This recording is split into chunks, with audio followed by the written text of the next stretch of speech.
Hello, my name is Donna Sharpless. Today is August 30th, 2013, and I have the pleasure of interviewing several members of the Henry family of Crystal Beach. Mrs. Henry has lived here since approximately 1940, a very long time. Probably, we think, she is the resident with the longest tenure here right now. This interview is being conducted on behalf of, it's called the Pinellas Past Project, and it is sponsored by the Palm Harbor History Museum. So let me introduce everybody. This is Mrs. Wes Henry, the widow of Wes Henry, and she has graciously allowed me to call her Marie. One of her three children, Linda Henry and Wes Henry. And Wes, are you Wes the third, fourth, fifth? I'm junior. You're junior? Yes. Okay, but there were a lot of Wes Henrys, I believe. Yes. So, Marie, can you give me the story of how you met your husband and when you got married? Well, I met my husband in probably 1938, and when we got married in 1940. I was very young, but I grew up real quick. You were how old? I was 16. 16, and he was? 20.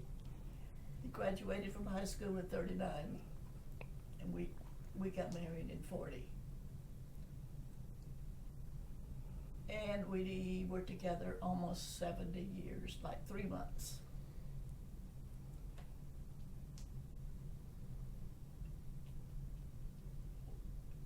What else would you like to know? Well, tell me what Crystal Beach was like when you first moved here. When we first moved here, it was all trees, the roads were that shell top, no pavement, no. It was very, very rustic looking, and sand roads also, nothing. But they started developing it shortly probably in the 60s. It was really starting to develop. You showed me a plot, Yeah. a plot of Crystal Beach in probably early 30s, maybe, something like that. And it shows hardly any development at all. Right. So you were telling me about the job your husband had when you first got married? He didn't have a job, but he started working at the shipyard. Mm-hmm. And then a little bit later, he got with Florida Power, which is now Duke Energy or something. And he retired from them. He was with them 35 years, I think. Mm-hmm. Retired when he was 58. He was still building houses. He built 3 houses. He loved to build houses. And that was after working on weekends. When he And what was that you said that you lived in? I lived in the sawdust for several years. Tell me about this house. This house wasn't this large. It was built as a rental, 4 rooms, 2 bedrooms, kitchen and dining room. And he decided, we tore the first house, the original one, down, and we started renting places until he got another one built. He first rented part of this one. Then he decided to add on to it. So we have 2 bedrooms down and up.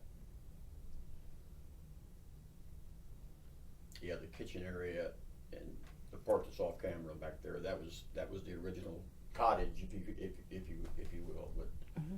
the rest of the house was extended on. And Did he build- completed it like in 1965. Right. 55. 65. 65. And then what was your job? I had a job, I worked with Publix for 18 years Which is unusual at that time. and took care of 3 children, come home my second shift. And it was, I wonder now how I really did it. And he worked, and quick as he got home, he'd change clothes and get in pounding. You know, he kept busy. It was hard, but we didn't believe in buying anything unless we had the cash. Mhm. That was one of his things. And we didn't have the best of everything, but what we had was paid for. We didn't have to monthly payments going out. Great. And Linda and Wes, what was it like growing up? You were born, what, in the 40s, late 40s? I was born in the early 40s, and Wes was born in the I was born in 48. towards the end of the 40s. 5 years between them. And your other daughter was in the middle, or? She was first. She was first. 1941, and I was 43, and Buster was 48. Excuse me, They Wes. were all in the 40s. I got it over with. Yes. And what was it like growing up? It was great. It It's was fun. kind of like a village. People depended on each other, and you helped each other. Pay wasn't expected, and your neighbor was building something, you wouldn't hesitate going over to help, you know. And it was nice. You picked up a rake and helped somebody rake their yard, or after a hurricane, you'd pick up moss, never expecting to get paid for it. But if they decided to give you something, you took it, you know, graciously. But And where did you play? There was plenty. This was our world. You know, at the time we didn't know it was paradise, but it was. And you know, I mean, the water. You know, we had scallops. We had everything we wanted right here. It was never dull. It was never dull. You were never. If you were bored, I don't know why, but because there was plenty of things to do, and there was, you know, the community was good to us young children, younger people. You know, there was a lot of activities that were done down where Point Seaside is. There was a camp, the white camp they called it, Mhm. and you know, we had gymnastics and we had tumbling, and there was just anything you wanted to do. Like we played ball. Everybody was outside then. It was outside. and your schedule went by the tide. Everything revolved around the tide in the summertime. You knew when the tide was going to be high, so therefore that's when you were water skiing or spearfishing or snorkeling, doing something like that. And then when the tide would start out, well, it's over. You'd go do something else, climb trees in the park, or it was just, And we knew what time to get home, to be home. you didn't have to pay to do what you did all day. You just played. 5:30 was supper time. Yes, it was. And you better be here too. Life was good. Life was good. Crystal Beach is good now, and it was great then. And you said it started being developed 60s, in the 1960s? Well, in the 70s, the county came through with the water sewer system type. We had over on Ontario Avenue, there was a waterworks there that was run by a Mr. Mountain. In fact, the curve when you leave Crystal Beach and start south, that big curve, the first curve you come to, we also call that Mountain's Corner, because he lived right there. He had a big home over there. But he ran the waterworks here in Crystal Beach. In each home, if you didn't have your own well, you would get water from him, because the county didn't supply it back then.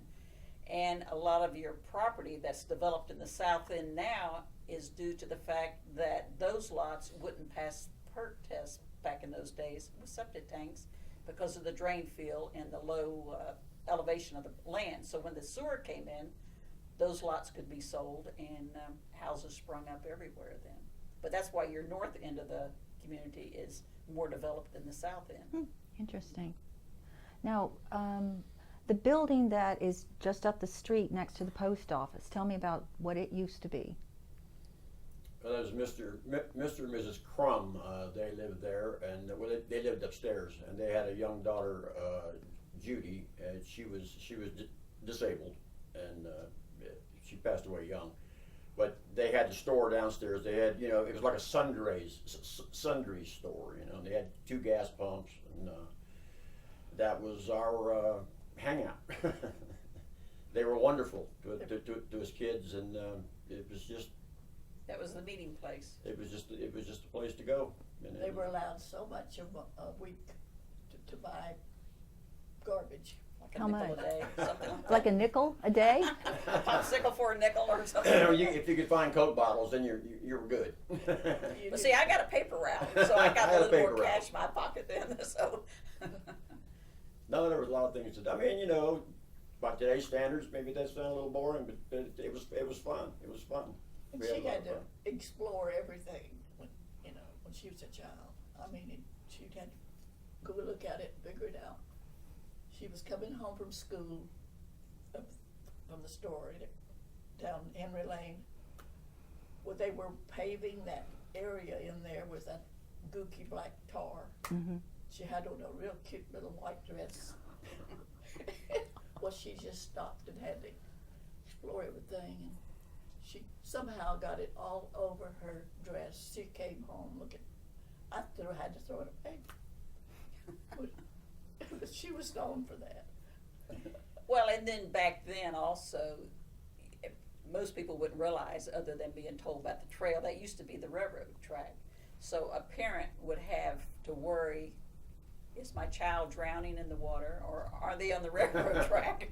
Because we would walk the railroad track up to Wall Springs, and that was our summer recreation when we wanted to swim. That was open to the public. You'd pay your quarter or whatever it was then. They had the jukebox and the sand pavilion and the bathhouses, and you take your little towel and your suit and you change clothes, and you knew when the train was coming because you got to get on that track and get back home before the train came by. So everything kind of went around the tide or the train. You knew what was going on then. Mhm. So you didn't pay attention to a watch or clock. It was the train and the tide. And you didn't have to worry about anybody snatching them. None of that stuff was going on. No, No. we never worried about things like that. No. What was Well Springs Park like then? It's very different today, I assume. It looks small today when you go to look at it. The spring head was like it is, and then that little opening that that the water comes from the spring into the main pool, that's nice. And I think the water temperature's like 72 degrees. It was owned by the Cullen family, and it was a family affair. They were all involved in it. You know, working. They were swimmers. They were outside lifeguards, or they were running the. You know, when you pay or come in, and it was a family affair. They grew up in bathing suits. You know, but it was good. It was a fun place to be. You know, they had places where you could change clothes, and a lot of groups would come from all over the area to come there. You know, A lot of for people their learned to swim activities. there. Yeah, it was a fun place. It was a lot of fun place. Hmm.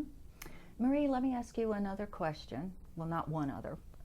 The next question, which is, we said that Crumbs had Crum. Crum had the house at the end of the street. This is Henry Lane. Is there any coincidence to your name being Henry? It was, no, my daughter just wanted to surprise my husband, her father. Mm-hmm. And so they had a relative working at the county courthouse. Through her, we got it changed to surprise him. Because he walked that every morning to the mail, Mm-hmm. pick up the mail. It was called North Benson. North before. Benson. Benson, yes. Vincent. Oh, Vincent, North Vincent. Got it. And also my grandfather had property on the next block on Avery, at the corner of Avery and Henry Lane now. It used to be North Vincent. And across from him was where the railroad station used to be, and then he had a garden across the railroad track at the time. And so he had a little mini farm there. He had chickens and cows and We had a ducks horse. and Yeah, we had a horse. all that. And he grew Easter lilies, and I used to sell them in the beach here for a nickel a bud. And around Easter time they'd come out. And back then there was a lot of people from the north, and they liked fresh flowers in their house. And so his tradition, and then my father's, both of them having the last name of Henry, my sister thought it was appropriate to see if we could get the name changed, because Vincent Street doesn't run all in one length. It splits the north and the south. So we chose to try to get that changed, and it worked. So it was good. The morning they were putting the signs up, we thought he wasn't going that day, you know. We wanted him to be going to the post office when he saw his name up there. It was real funny. He did, it worked out, but he wasn't in a hurry to go to the post office, you know. But finally, It was a nice he surprise. he for was us. very pleased. Yeah. Do you remember approximately when that was? What year? Would it be It would be back in the 90s, probably. the Oh, end of really? The 90s. 90s? It Yeah. hasn't been, Hasn't been all that long. because all the It's mid-90s. emergency Oh, plan, okay. you know, everything is, their maps still say Vincent. and they'd get lost, they'd call, and where are you located? My map says Vincent, Mm-hmm. so it took a Changed while, now. but I think it is now really working. Okay. The other structure named Henry, of course, is the community pier. And how did that, and that's not just Henry, it's Wesley S. Henry Community Pier. So how did that come about?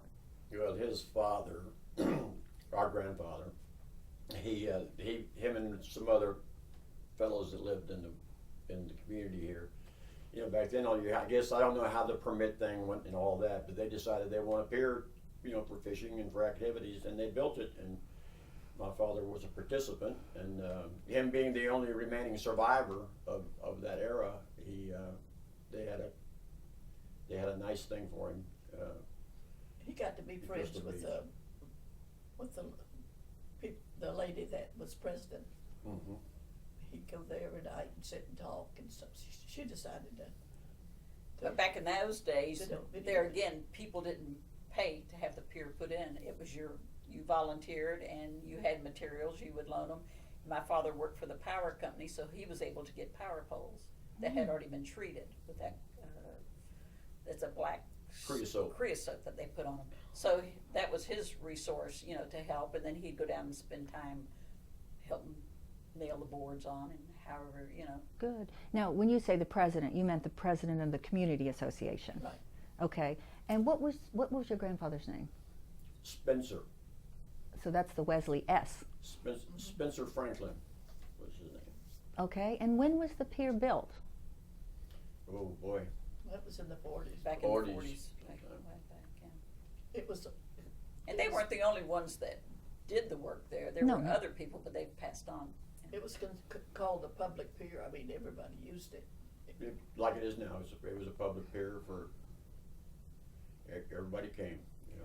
And Everybody we'd get wanted our to use it. bicycles, we'd get an old bicycle, and be high tide, and we'd start at the street, hit that pier, and off we'd go, right into the water. As fast as you could go As at the fast as end you of it could and go pedal it. flying out. So it didn't have the rails like it does No. now. No. It may have a board or two missing also as you go out. It Of would course, then get, you had to drag the bicycle back up to the. Then you had to bring the bike back, say, here, it's your turn. It's before the rust set in. there was always big holes, you know, you had to step over. It was always in. No liability insurance or anything, you know. No. Do you know, did anybody ever get hurt that you're aware of? No I don't drownings. remember. Other no- than got barnacles or cuts or something. There was a couple of older guys that put some rocks on the railroad track, and the train derailed one time when those old. Well, there was a rumor about something like that. But it was nothing big. They came back out, jacked it up, put it back on, and down the road they went. Put a penny on there and flattened it out. You know, it was That was a teenager's activity. You know, they're fun. Put something on the railroad track. Let the train run over it?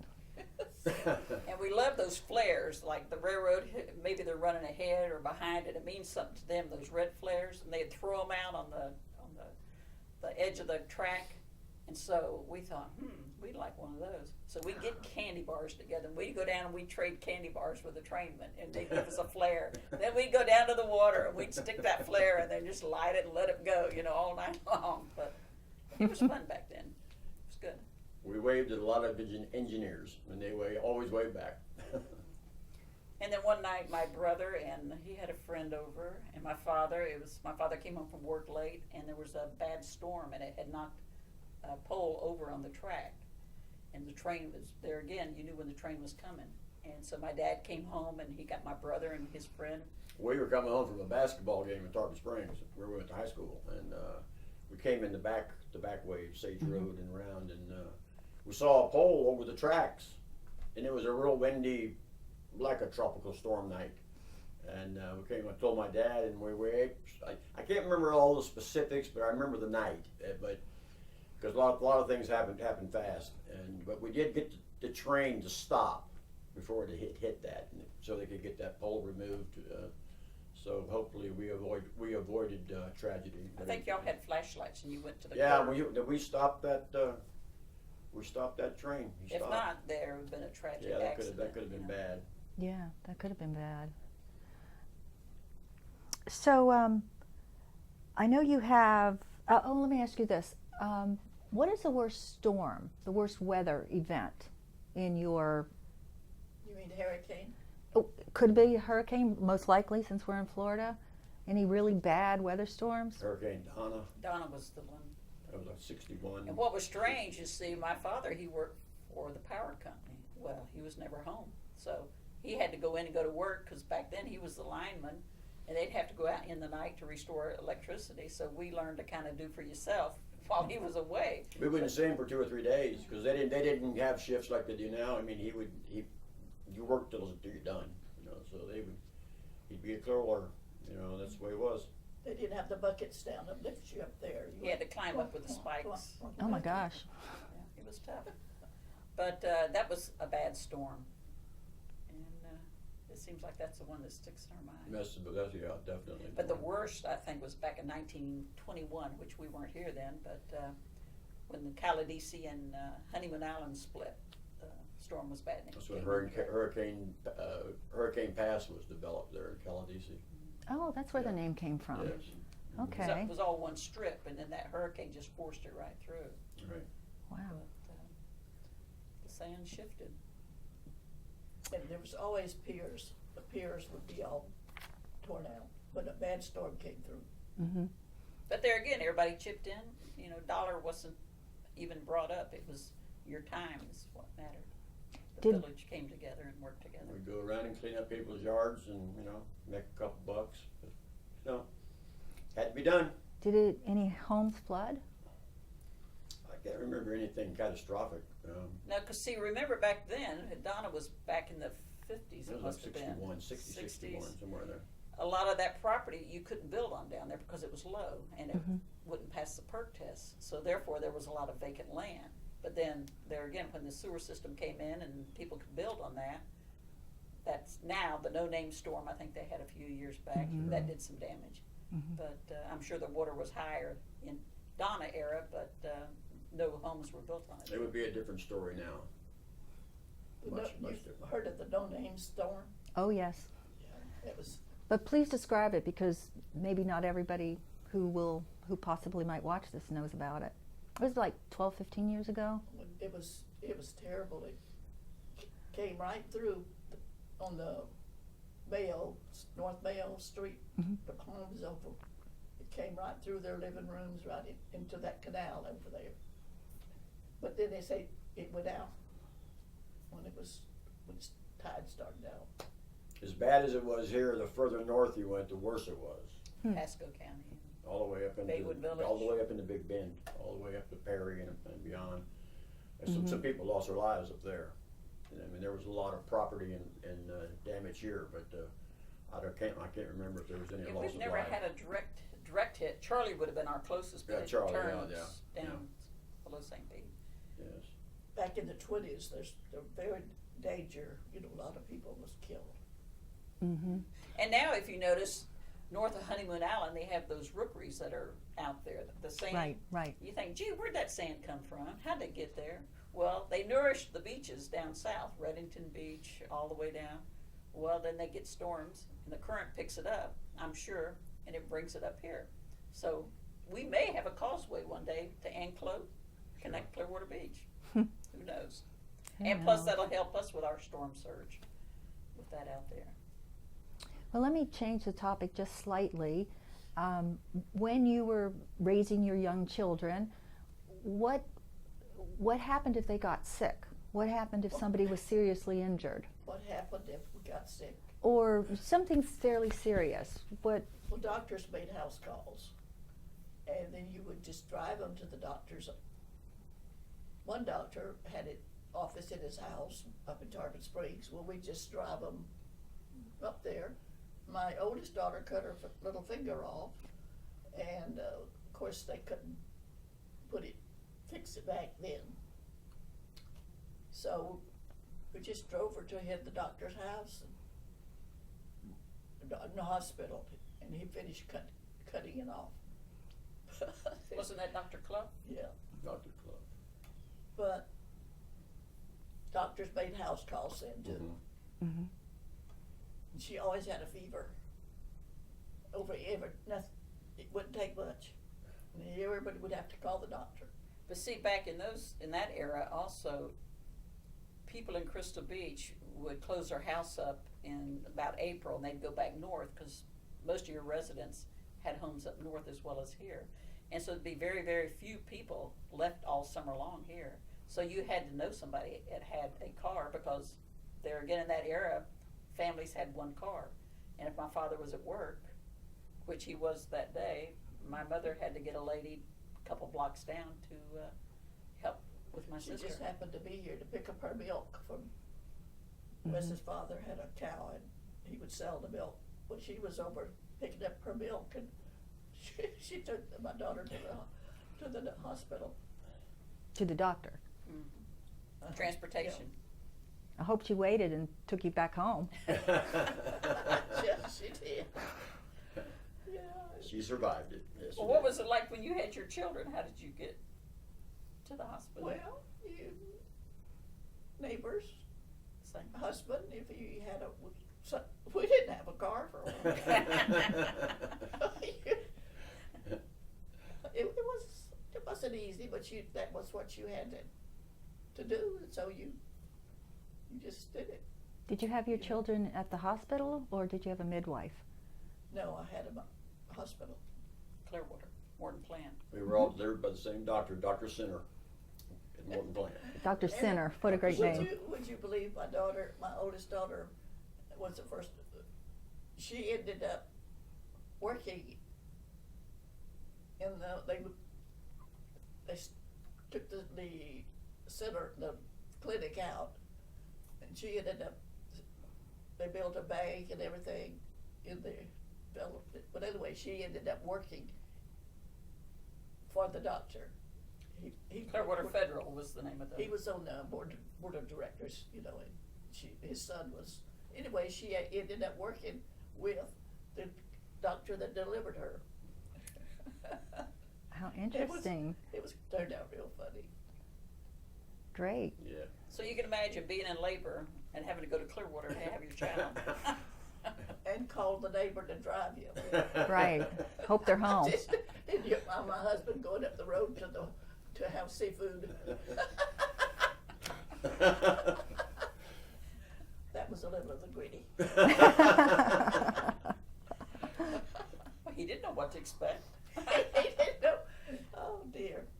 Somehow it didn't seem all that difficult, Well, didn't know Yeah. anything else. Yes, right. Well, Linda, I understand the home you live in is very historical. Tell me about that. Well, the home I'm fortunate to inherit was, it used to be back in the 40s, from like 48 to the 70s, the post office for Crystal Beach. And it was on the front porch. And there, of course, weren't as many people as there are now. And I remember her little mailboxes she had, and everybody had their little combinations. They would go, and What was her name?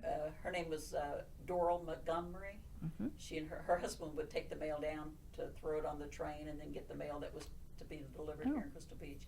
And then she and her mother would put the mail up and take care of all the stamps and whatnot, to run the post office. And it was strange, the other day I was out in the front and I was by my fence there and I was looking on the ground. I thought, that looks strange. And I looked down and it was a Liberty Head dime, 1940. Wow. And I can only assume it came out of somebody's pocket that was going into the post office back in those days. Yeah. Because you don't find change back in the 40s now. But Mrs. Montgomery and her mother came back in the 1920s, about 1927. She was 6 years old when she came down, and she died in 2002. And her father was part of the Crystal Beach Development Group that started Crystal Beach and helped plat it out and all. And he was from Crystal Beach, Canada. And he asked his daughter if she and her daughter would move to Crystal Beach, he'd build them a house.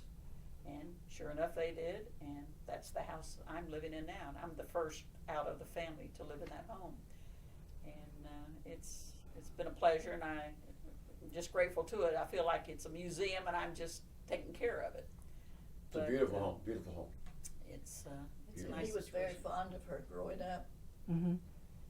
But they asked me to take care of their financial needs at the end, and to be their health surrogate, power of attorney, and Yeah, they never had they children. never had family. They had dogs. And I fulfilled nice. every request that they asked for. And Mrs. Montgomery had one that she wanted to die in her home, and I said, I'll do everything within my power to see that that happens. And sure I'm enough, sorry, she a did. dog that died? Or She wanted to die in her home, Okay, in her I'm sorry. bed. And hospice didn't have to come in until the very last week. I had my mother and a friend of mine, Barbara McNeil, and another lady friend, Charlie Ruth Sage. We all took turns taking care of her for like the last 3 weeks of her life. My mother would wash her clothes, and we'd prepare meals and take. And she didn't want any outsiders. She wanted it to be with her close friends. And we did until the day she died. Like I say, hospice brought the bed in, and she only needed it like a week. Mhm. She died, and it was beautiful to see the ending of being able to do that for somebody, Yes, have their wish fulfilled. yes. But it's a nice home. It's comfortable, and I'm just glad that I was the one chosen, I guess you could say, you know. And she's done it justice too. Yes, she has. Oh, House is good, beautiful. good. So you brought up dogs. Crystal Beach is known to be pet friendly. Always had a Oh, dog. yeah. There was always had a dog. Did you have a favorite one, or more than one, or they were all wonderful? All of them were my favorite ones, you know. You had Freddie and you had Dolly. Dolly. Yeah, good heavens. Good heavens. I don't know. We Cats. always had pets. We even had a monkey live out back here for about how many years? Jocko? Jocko the monkey. He got away from somebody and he lived in the back of our house to probably 3 houses down in the trees here. And he was everybody's pet. And it'd be cold in the wintertime, and in the other house, the back of the house faced north, and my father had the hot water heater and all in a little utility room. And at that time, he had some little kittens. The mother cat had the kittens. Well, the monkey, he'd come in and get in the box with the kittens. It was funny. It's hard to tell that story and people believe you, but we got pictures. Oh, really? I'd love to see a picture. If you could dig He was one a little out. little spider monkey. Oh, that would be so cute. In fact, the house two houses up, a lady, Mrs. McNamee, Ethel McNamee, she lived there. She was a single lady. She and her brother lived there. They were from Chicago. And she became fond of this monkey, Jocko. Well, she became, we called it senile back then, but it's dementia now. And they placed her into a nursing home in St. Pete. And at the time, I was going back and forth to junior college. And so I stopped in one day to see if I could see her, talk to the administrator. They said, you know, I don't know about her mind. They say, she keeps talking about this monkey, you know. I said, no, there was a monkey, and his name was Jocko, you know. But every Christmas, she'd leave a stocking at our doorstep, and it'd have a tangerine and the lifesavers that were in like a little book, you know. Mm-hmm. And of all the gifts, she always went to that door and opened that door to see if that was out there, and it was always there because they took her away. But Yeah. That was sweet. Well, what kind of dogs did you have? I know. Tell us about Lucy.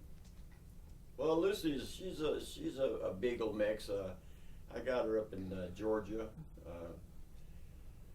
How old is she I now? was she's about 6.5 now. She's been quite a.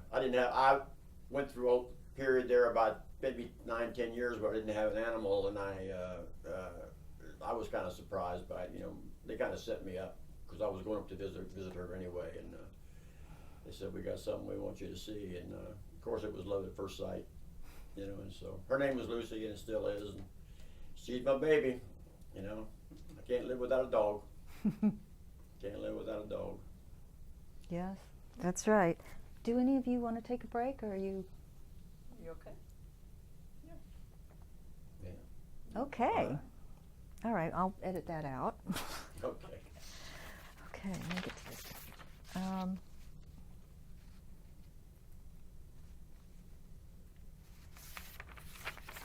Oops, sorry. That's what editing is for. That's right.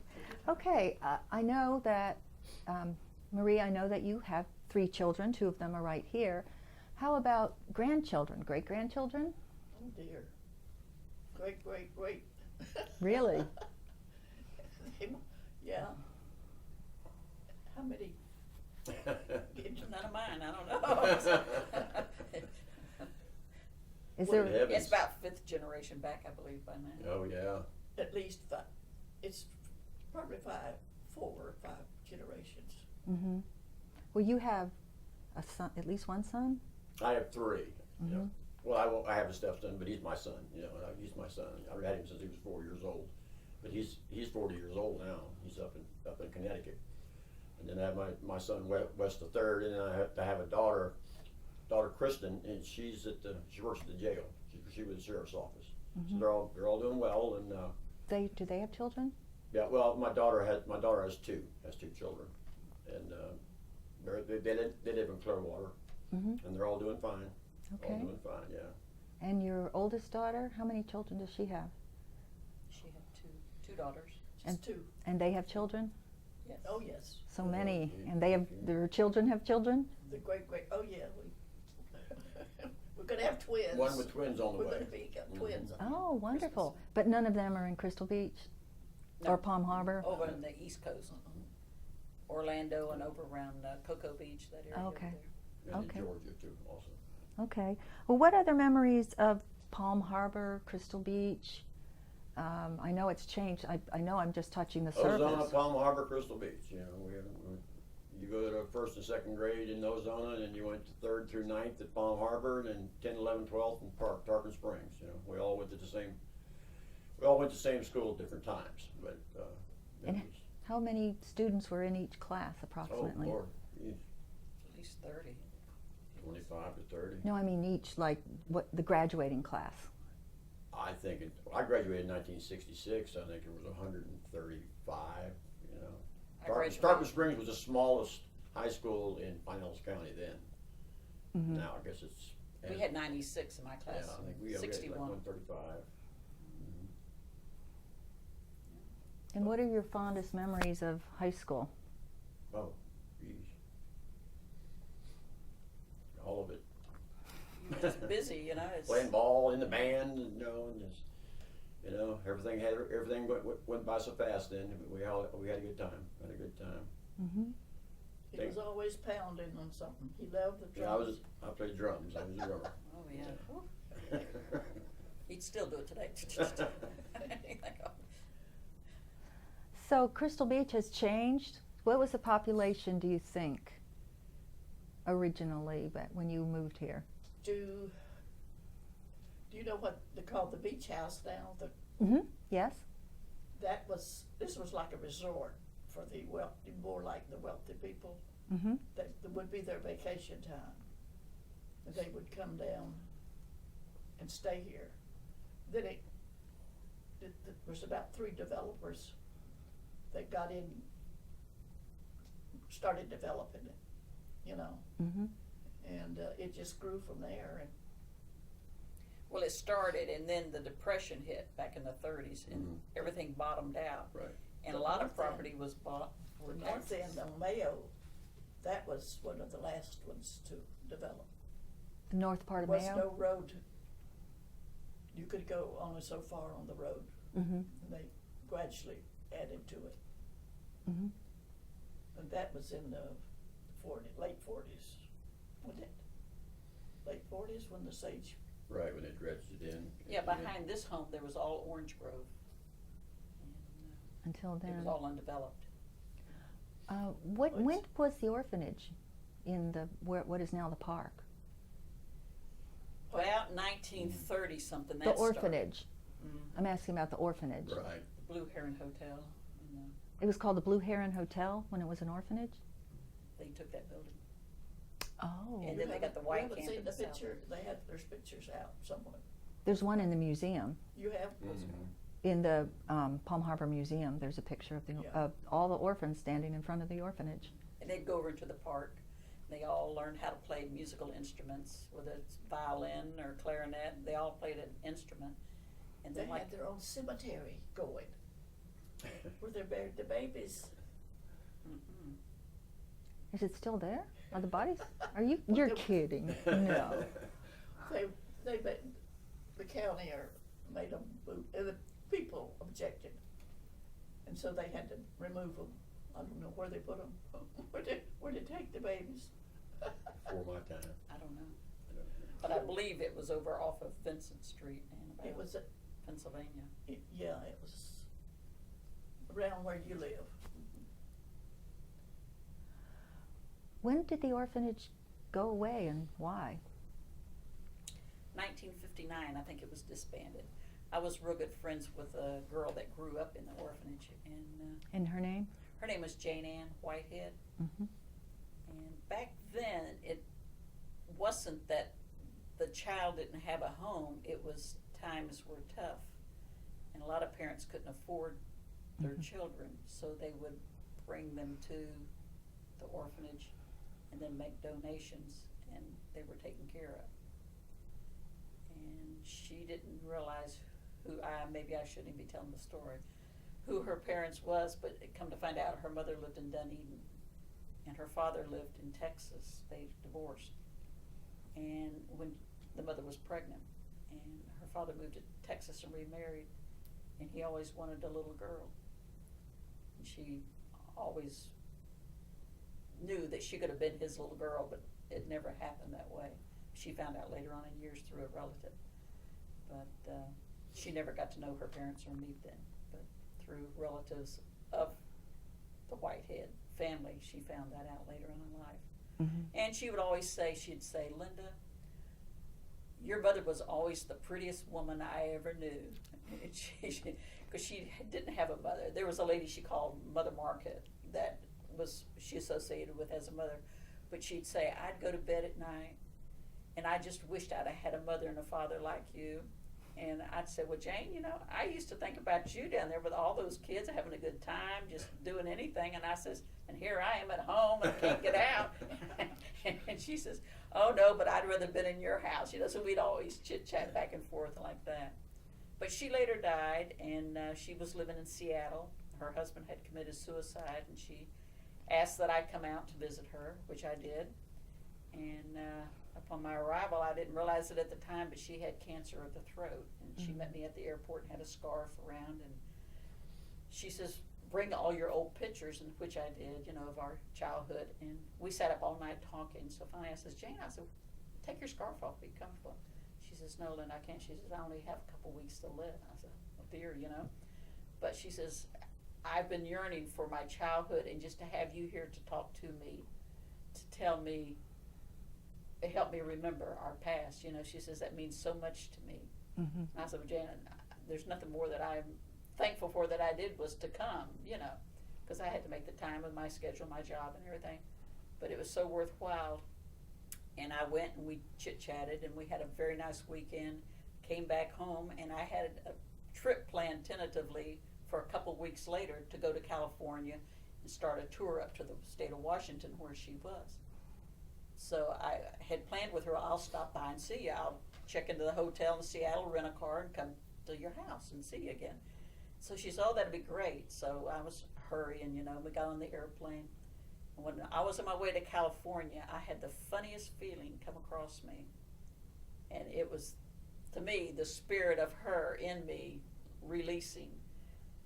And sure enough, I went through my trip in California, made it to Seattle, and I checked with some friends, and she had passed away.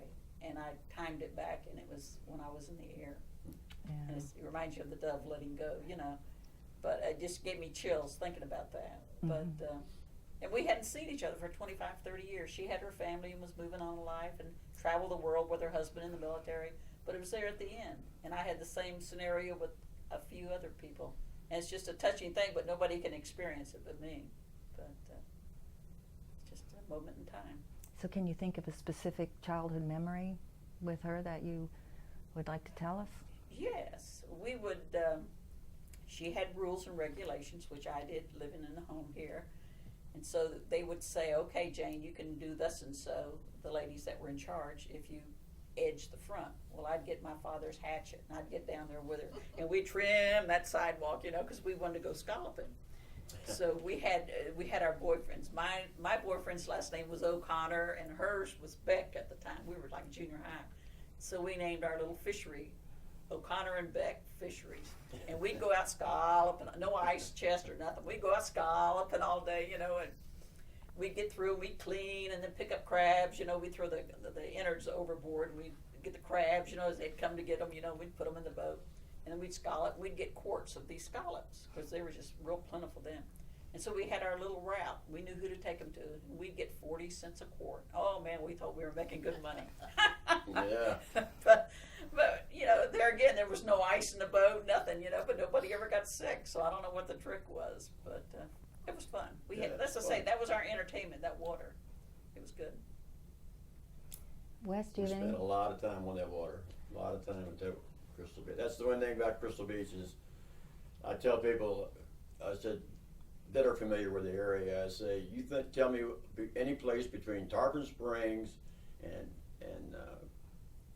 St. Pete Beach where you have access to the water, like we do as, when I say we, members of the community, and the people of North Pinellas and whoever wants to enjoy it. I mean, you could, and that's one thing I've always just cherished, that they've saved that, what we have down here. It's like Linda said one time in the presentation, it's our front yard, and because the whole rest of the county was just overdeveloped, and there's some places you can drive from Sand Key to St. Pete and you can't hardly even see the water, but we have our little thing right here, our little paradise right here.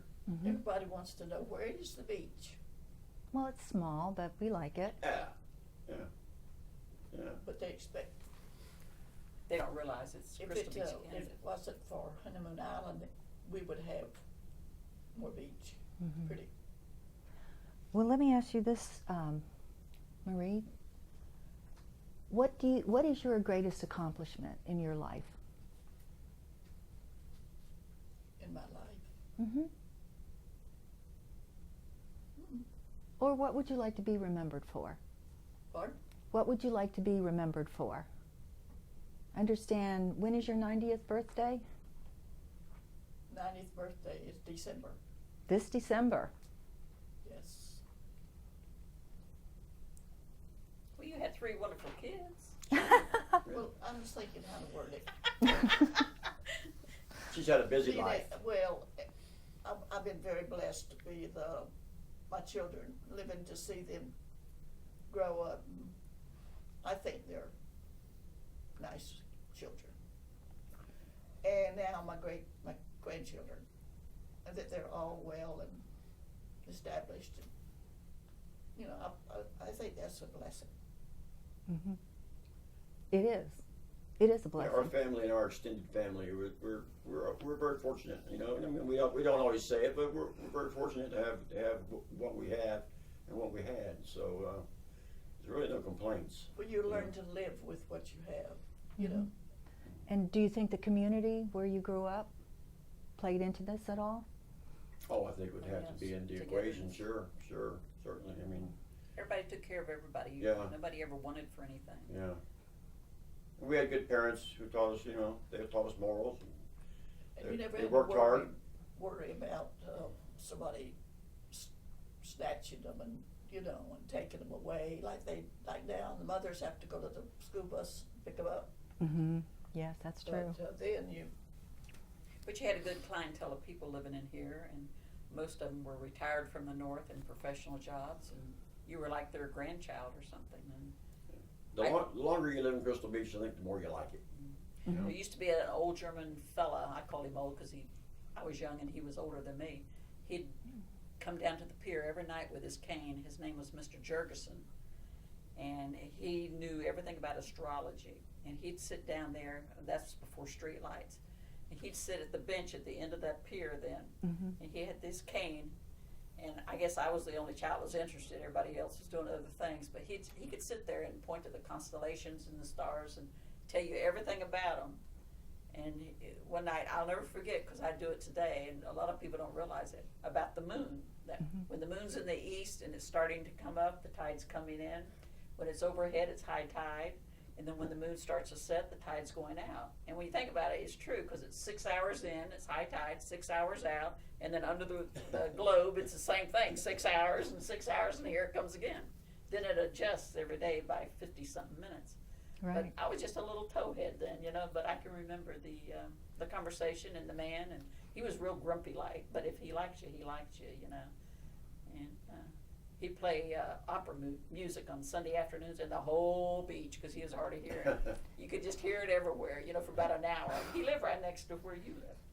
but it was comical. Then I had a lady friend that lived down on the corner of Mayo and Avery in the little green shingled house, and her name was Mrs. Vidum, and she had her hair up in a bun, and it was gray, and she'd kind of overweight, and she'd sit out on her back stoop, and I'd walk home from school that way sometime, and she'd call me up to her back step, and she always had those little troll chocolates in a little dish. Of course, you know, a kid come home from school, that's what you want, you know. And she taught me to spell Mississippi like M-I, crooked letter I, crooked letter I, humpback I. And I was just young then, but they took an interest in you, you know. Yeah, we had a lot of. It was fun. There was a lot of retirees in Crystal Beach, so we were very used to being around retired people and older folks when we were Doctors, kids. attorneys. We were just as comfortable. Yeah. And then they gave a lot back to us, you know, like these little things we remember that you know, little snapshots that come to you. Something they She was said so- or something she was they so did. good. I was always good. Yeah, Linda was always good. But there was a How about house Wes? across the street, and her name was Mrs. Mood. I just have to tell you this. And she was, I don't know, she would chase, somebody broke in her house one time, and she got the broom after him. And that was just the big talk of the community. She'd come running out with that broom chasing that man. And we were standing there looking like, what's going on? But she was, you didn't talk to her much, but she was her own person. Yeah, oh yeah. Right there. Well, you know, that reminds me, I should have asked you this before. Who wants to tell me the story about Rasmus? Rastus Russell. Rastus. Wes, go ahead. Well, that was the year I was born, actually. But from firsthand, people that you know, my parents. I guess he had done some work for the Brown family down on the north end of south end of Crystal Beach, and he was known as being a ruffian. He was a big guy, and he was, you know, a hardcore fella. And he came. I guess he did some work for them, and he thought they had a lot of money or something. And he came and he murdered Mr. Brown, and Mrs. Brown survived. I don't know much about what happened to her after that, but the Crumbs, who had the store, they happened to pull up that day. I guess they were going to do something together, and Rastus shot him with a shotgun right in the stomach, lower right stomach there, and I still like it. Like it was in the book that read that told a lady that on hot summer days, Crystal Beach, we had no air conditioning. Nothing was air conditioning. You know, never missed what you never had. And Mr. Crumb would take his shirt off in the store, and you'd see that scar, and that would just remind you. But he went to Rastus. Getting back, I got off point there, but Rastus, I guess he broke out of Clearwater Jail one time, and they tracked him over to Thanodisassa, and he was shot and killed in the Orange Grove. You know. His mother was buried there.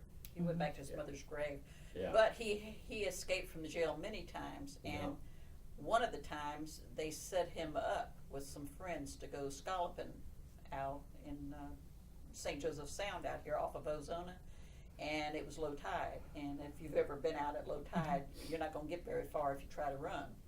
And they set him up, and then they didn't have sheriff's department then, it was called constable, and then they had their deputies, people they deputized to go with them. And they surrounded him and got him and handcuffed him. And in the Tampa Bay Times archives, you can go in and you can Google that, and it's in August of 1948, which would be this month, you know. And like I say, I can remember the neighbors talking about him being loose, and back then there was no air conditioning, so your windows were open at night, and everybody envisioned him coming into their home because they knew that somebody was keeping him with food for him to be around the area because they'd see him periodically. And every man went to bed with a gun under his pillow each night. It was just a known fact. But they did get him over in the Orange Grove in Thanodisassa, and it was a struggle. But it's real interesting, and it's, as a small child, I can remember going down to the woods and peering in the house before it was cleaned up. And as I was going down, there was a smell that came over the area. And it's a smell that I can go down there today and I smell that same smell. It had nothing to do with the murder, but it's just the setting, you know, the Mhm. mildew or must or something in the air, and that always triggers that back. There was woods, just woods all in there. Mhm. That house was, I think, about the only house. In fact, the house that Mr. Crum drove up to in his Jeep, holding his insides while he was driving, leaving his wife behind to get help, that house is at the corner of George Avenue and Vincent Street. Mhm. It's a yellow house that sits on that corner back in those trees. He drove up to the front yard and he fell out, and the people's name was Cotton that lived there. And then they called. Got some help. She was my Got first grade teacher. But he did a bad job on those people. Yeah, that was a bad thing. It made the detective magazines. So Yeah. it was pretty big. Yeah. So what have I failed to ask you guys? What else do I need to know? Any other historical building? Any other interesting incident? By the way, This has got to be good. when Rastus was out, supposedly going to everybody's house, you know how they stretch it. Mm-hmm. Everybody was afraid. We didn't even have any windows in there. You mean none of the crank out? Right. We hadn't bought any. And he didn't even come, huh? We had big board, 2x4 things, nailed across, about 3 of them in the window. Mhm. He would have had to crawl in. Right. But everybody thought he was going to come to Everybody their house. thought he You know was how outside, people yeah. are. Oh, yeah. Yeah. He was a bad guy. He was a bad Oh guy. dear. But we lived in the houses, well, 2 of them before they were really finished, you know. Well, that goes back to the sawdust. We were paying $25 a month rent, we couldn't afford it. That's before he got a good job. Anyway, Come a long way, Mom. I put some more gritty in it. So no regrets in life. No, very good life. Wonderful. Yeah, not bad at all. Not Well, bad. Well, I thank you guys very much for allowing us to interview you, and I'm sure I will be talking to you again. Thank you Thank for you. the opportunity to tell our little story. You know, thank you very much. Appreciate it. Thanks, Marie.